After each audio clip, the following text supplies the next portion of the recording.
trouve absolument scandaleux et honteux la façon dont ce dossier est traité. Sans revenir sur les faits, Hatem Ben Arfa, on l'a depuis le tout début janvier, avec nous. Et à ce jour, après tout le feuilleton rocambolesque que vous connaissez, eh bien, on n'a toujours pas de décision. On a les plus grandes difficultés à avoir des informations. Ces messieurs qui nous dirigent aujourd'hui ne savent pas ce que c'est qu'un mercato. Un mercato qui se termine lundi soir, le 2 février.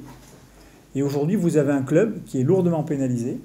Quand j'entends des instances, même un monsieur Soulier, je ne veux pas faire une focalisation sur lui, mais qui dit de toute façon, on n'est pas pressé et considérez déjà qu'on va relativement vite, j'ai l'impression que ce monsieur fonctionne à une vitesse qui n'est pas celle du football. Je pense que nos instances sont là pour favoriser les clubs français, les aider dans cette, entre guillemets, dans ce marché qui est européen aujourd'hui et mondial, et je ne vois pas pourquoi, en France, on se pénalise de la façon suivante. On a une fédération anglaise, je prends le cas de Chalobah, qui est le même qu'Hatem, qui a joué un match en U21 avec Chelsea, qui a joué 4 matchs en Première Ligue avec Burnley, et qui aujourd'hui joue à Reading, je crois, c'est ça ?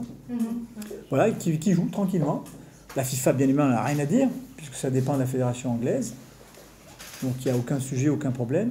Et nous, en France, nos instances aujourd'hui ont un comportement différent et se réfugient vers un avis éventuel de la FIFA. Ah, on est un peu seul dans le désert, mais enfin, c'est malgré tout, on se bat jusqu'au bout. Hein.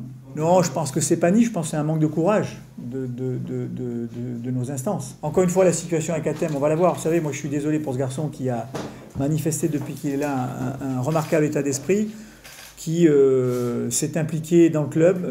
Je l'ai vu encore, vous savez, après la victoire contre Marseille dans le vestiaire, il était là, il était très heureux. Et franchement, je suis navré pour ce garçon de cette situation parce que c'est extrêmement frustrant. Je pense qu'on est un joueur de football quand on ne peut pas s'exprimer sur un terrain et qu'on est là mis de côté, trimballé entre une commission et une autre, et ainsi de suite. Et il a envie de jouer à Nice et en Ligue 1. Aujourd'hui, il a encore l'espoir que les choses vont quand même se mettre normalement dans le bon sens. Cette attitude est irrespectueuse du football, des clubs de football et d'un joueur de football, qu'il s'appelle Hatem Ben Arfa, qu'il s'appelle Dupont, que ce soit un autre club. Je ne suis pas en train de dire on en veut l'OGC Nice, on en veut Hatem Ben Arfa, c'est pas ce que je dis. Je dis on a des instances qui sont là pour prendre des décisions, il faut qu'à un moment donné, elles les prennent.